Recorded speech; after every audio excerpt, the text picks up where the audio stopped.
In year 10 and year 11, we'll do two types of graphs.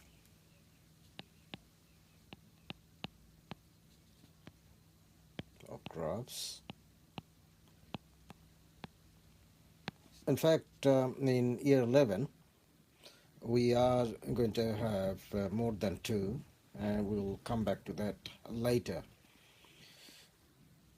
So if you look at this one, this is called linear, means straight line. The other one, right over there,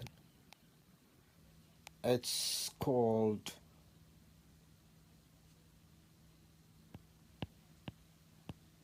parabolic,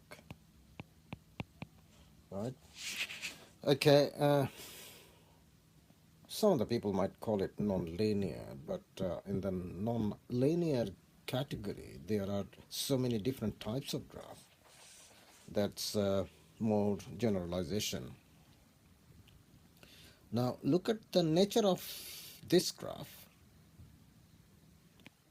If I go one across, it goes one up.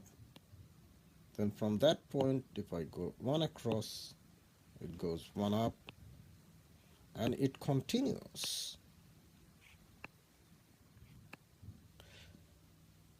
It's somewhat like staircase, and that rise over run is always constant. So rise over run for the linear one is always same, right? But if we are talking about the other one, look at this nature. It's very difficult to find out the gradient of the line. Somewhat we can say over here at that point it's kind of flat, but if we take another point, it's somewhat like this. If we take another point, it goes like that. So one of the things we can say with this parabolic one, which is basically y equals x to the power 2 for this one, the rise over run, whatever we call it, rise over run, it's not easy to define rise over run for this one, is quite different at different points. This is flat, this is little bit steeper, and it goes really sharp rise later on. So one of the things we can say with this sort of graph, the line, if we imagine there are lines, straight lines, their slopes are continually changing. It's not fixed like this one, the linear one. So we are going to look at two different number patterns, and I can simply write it 1, 2, 3. These are the step numbers, and if I start with the number 3 and it goes up 3 all the time, and if we have this difference between second term and the first one, 6 minus 3 is 3, 9 minus 6 is 3.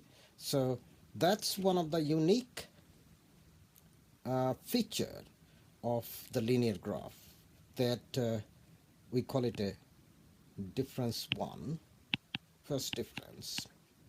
Just call it difference number 1. is going up at the same rate. Okay, so now let's look at another one. These are the terms, or sometimes I call it step number 1, 2, 3, 4.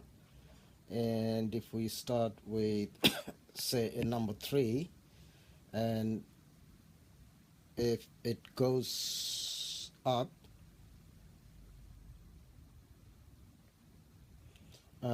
say,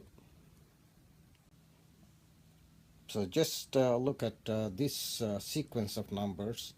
The term number 1 is 1, 4, 9, 16, 25. What I did, I squared all those numbers, the steps, and I ended up with some sequence of numbers. Now if we work out the differences, and this is 4 minus 1 is 3, 9 minus 4 is 5, 16 minus 9 is 7, and that will be 9. That makes it completely different kind of sequence of numbers.